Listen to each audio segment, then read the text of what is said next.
And welcome to your social studies lesson. So as a friendly reminder, you need your social studies notes out. I am going to talk through the slides and talk to you about what they mean and all of that good stuff. You are welcome to pause the video as many times as you need in order to get all of that information written down. As we go through the slides, you're going to see videos like this, which I will post on the Canvas assignment separately, so you do get to watch them, because like I know my class never gets to watch them because I like to talk. Okay, here we go. So I believe both Mrs. Springer's class and my class had started Virginia but not finished. So I'm going to go ahead and include all of Virginia. So if you already have portions, you are welcome to very, very slowly move it along so you don't miss anything. So in that first column here, starting off, Virginia is going to be founded by John Smith in 1607. And remember, we're starting off with Jamestown, which came for the purpose of trade and economics to make some money. Okay, so the people of Jamestown thought it was going to magically be made of gold, and as soon as they got there, they could just dig their shovels in and gold would be there. But we know that failed, which is why most of them, or half of them, died within the first winter. So eventually they're going to figure out that's not going to work. We need to actually farm.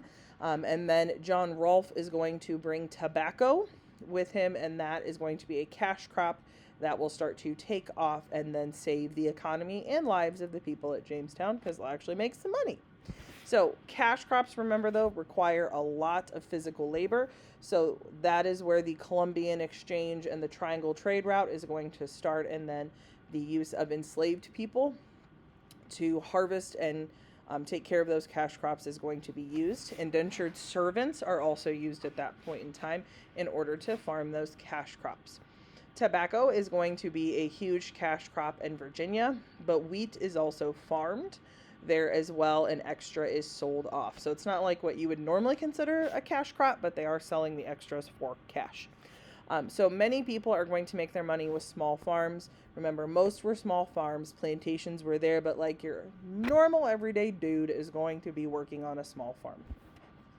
Politics-wise, this colony started off as a proprietary colony. Remember, that was one of our vocab words, proprietary meaning ownership, and it was going to be owned by the Virginia Company. But eventually, once the Native Americans were not super duper happy with people and they saw the colony was making a lot of money, then the English government is going to step in and take it. The government that was, or most of the governments in Virginia were run by something called a General Assembly. That's just going to be a group of elected people. Remember, those are going to be generally white men who owned land. There are going to be some African American immigrants and enslaved people who purchase their freedom. So if they do that, they are going to have like their own ability to run their own business and to buy their own small farms and have their own homes, but they're not going to be given the same rights as a white person. Social and culture-wise, there's no specific religion there. A lot of them are going to be Christian religions if they do practice, which would be like Baptists or Anglicans, which would be the Church of England. Because there is not a huge religious push, there's going to be little public education, because in the northern colonies there was a big push for education in order to read the Bible. So if their culture is not Bible based, then there's not going to be a huge draw to send children to school in order to be able to read it. If people did go to school, most of them were taught at home by a tutor if they had enough money to do so. I will go ahead and post this video in the assignment, so let's move on. All right, here we have the colony of Maryland. So if you're trying to like figure out where that's at, remember Delaware right here is a middle colony. Maryland is the southern colony right on top of Virginia. So Maryland is going to be founded in 1632 by Cecil Calvert. He was the lord of a section of England called Baltimore. Yes, like Baltimore, Maryland, that's who it's named after. Lord Baltimore is going to found Maryland for religious freedom and economic reasons. So he's got both going on in there. So I will talk more about Cecil Calvert down yonder and why we have religious freedom and economy. So let's start with the economy. So the economy of Maryland is going to kind of be like a cross between the middle colonies and the southern colonies, because it's this colony that's right on the border between the two. So they are going to concentrate on agriculture, which is farming. And here you are going to have that development of plantation style farming. So they are going to trade or export, send out a lot of cash crops like tobacco and cotton, then normal crops like corn, vegetables, grains, fruits, and livestock. They're farming everything. So here again, plantation style farming will be present in order to farm that tobacco, which made it a lot harder for smaller farms because all of the business is going to the big farms who can produce more. So a lot of the colonists that came here started off as indentured servants in Virginia, and then they moved up to Maryland where there was land that they could purchase. Social and culture wise, this colony was started for religious freedom because Lord Baltimore was Catholic. And if you remember, at this point in time in England, you had to have the same religion as the king. And the king was not Catholic, so he just kicked everybody else out or said, hey, get out of here, or you have to convert to the Church of England. So because Lord Baltimore had money and could, he went ahead and started this colony, and the king let him because they were friends. So he's going to start it as a place for religious freedom for Catholics. But eventually the Church of England, which is the Anglican Church, will switch to the church for the entire colony, like as its main religion. But people are not going to be forced into that. They had a great relationship with the Native Americans in that area because they're relying on trade. And the Native Americans also rely on trade. Makes sense. Okay. So politics-wise, this is a proprietary colony, which means it is owned by Lord Baltimore. And they settled on a river, which is great for trade. Excuse me. So when the colony is started, he's going to pick his brother named Leonard to be the first governor. Makes sense. So one big thing that happens here is something called the Toleration Act. Now, we had the word tolerance as one of our vocab words, and that means to essentially let something happen. So the Toleration Act was passed so that any Christian, now that does not count Jewish people or people who practice Islam, nope. But if you're a Christian, then you can practice any type of Christianity that you want, and you are able to go to church as you want. So the government was set up to help former indentured servants by giving them land and clothes and like resources to work with, because again, a lot of the citizens of this colony are former indentured servants. And one positive for the government system there as well, besides helping people out, is they ran by elected assemblies, meaning people actually got to vote for who they wanted to represent them. Yay! Okay, again, I will post this video. Okay, next, we're going to talk about the Carolinas. Now, please note that currently there are 2 states that make up North and Southern Carolina, but that is not always the case. So it's going to start off as one large colony. It's going to be founded in 1663 by a group of dudes called the Lord Proprietors. Again, proprietor meaning owners. So it's a group of men who eventually are not going to get along, which is why they will be 2 separate states. But they're going to be founded for economic reasons. So again, they want to make some money, and because they are lords in England, they have the ability to buy stuff. Okay, here we go. So economy-wise, there are going to be 2 separate groups here. We have the North, which will eventually be North Carolina, and the South, which will be, you guessed it, South Carolina. So the farmers in North Carolina are going to have more of those small farms. They're going to grow tobacco and corn on their small farms. Now, the Southern Carolina colony is going to grow those other cash crops on more plantation style farming.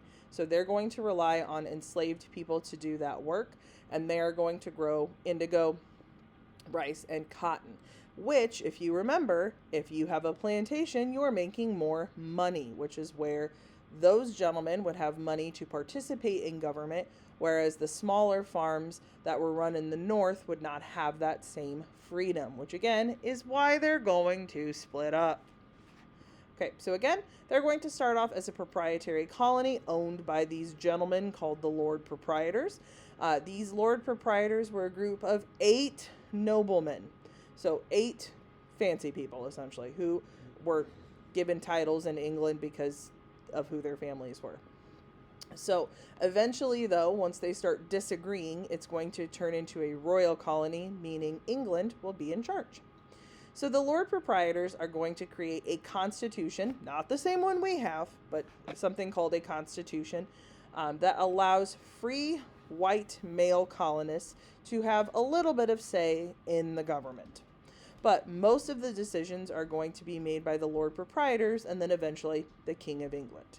So because the northern part of the Carolina colony and the southern part of the Carolina colony do not get along well at all because of the differences in how they make their money, they are going to split in 1712 into North and South Carolina. Again, those are going to be royal colonies anyway. Social and culture-wise, slaves and Native Americans face the worst treatment in these 2 colonies because they are relying so heavily upon their labor in order to make money. Native Americans will also be sold as slaves or enslaved, and they were sold off to the Caribbean islands, which would be a boat ride down this way to work on those rice farms, but also sugar plantations. Sugar is a very hot, difficult process in order to take it from a sugar cane, which is a naturally growing plant, into the refined sugar that we have today. Even though they treated enslaved people and Native Americans terribly, there were religious tolerance practiced if you were not an enslaved or Native American person.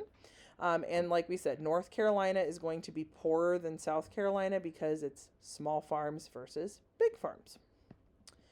All right, then our last colony from the South is Georgia, founded by the guy with my favorite name ever. It is founded in 1732, which is like, whew, compared to Jamestown, which was founded in 1603. So we are talking about almost 130 years later. It's going to be founded by a man named James Oglethorpe. I love that last name, Oglethorpe. He is going to be an official from the English army, and he is given the colony for a very specific reason that we will talk about down here. And it's going to be there for economic reasons, most importantly, but it does have a couple other jobs. So economy-wise, originally when Georgia is started, they're going to limit the size of the farms they have because they did not want slavery to be practiced there. This colony is actually going to be set up for debtors or people who owe money in England. And so if we limit the size of their farms, then they have to farm their own land to get themselves out of debt. Makes sense. But in 1751, the leaders are going to decide, like, hey, if we want to make more money, we need to allow plantation-style farming and then pursue and allow the slave trade to be practiced here as well. So they're going to grow cash crops like tobacco, cotton, rice, and indigo. We've heard all that before. Social and culture-wise, they have a friendly relationship with the Native Americans. Yay! People here are not as well connected in the South because they take up half of the area of the region, so news will travel slowly through here. This is also going to be the least developed of all the colonies, so there are no organized school systems or really any road systems. There were no mail systems, so like people aren't getting news or information. So this was considered like the frontier. It was like wild. And the only religion not tolerated was Catholicism, which is ironic because if you go a couple colonies up, it is. Who knows? It's weird. Okay, now this is the part I like to talk about, the politics part. So Georgia is in a weird position because if you go to the west, everything is owned by the French. If you go to the south, Florida is owned by the Spanish. So Georgia has kind of changed hands in between Spain and France and England a lot. So England made the first move after the Carolina colonies were established and like finally said dibs and started setting up stuff there, which is why it was founded by a guy who was from the army. Makes sense. So Georgia was also kind of the buffer between the rest of the 12 colonies and Spanish Florida and French territory over to the west. It is a proprietary colony owned by James Oglethorpe himself. Now, this is the part that I think is funny. So it's originally started as a colony for debtors. So if they could not pay their money in England, the choice was you can go into jail and not make any money whatsoever and just go further into debt, or you get to go to Georgia.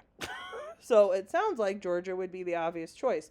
But remember, you're going into the frontier. So people are gambling as to not only will they survive, but also if they can set up their own farms and actually survive there.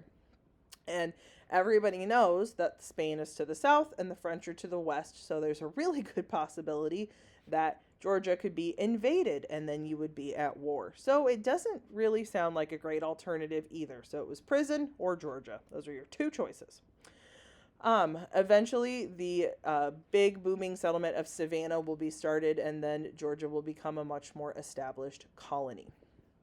And we do have a video about Georgia, and that will be our last one that I will post for today. So if your notes are finished and you would like to, you're welcome to watch the videos. If not, you are finished with your social studies portion.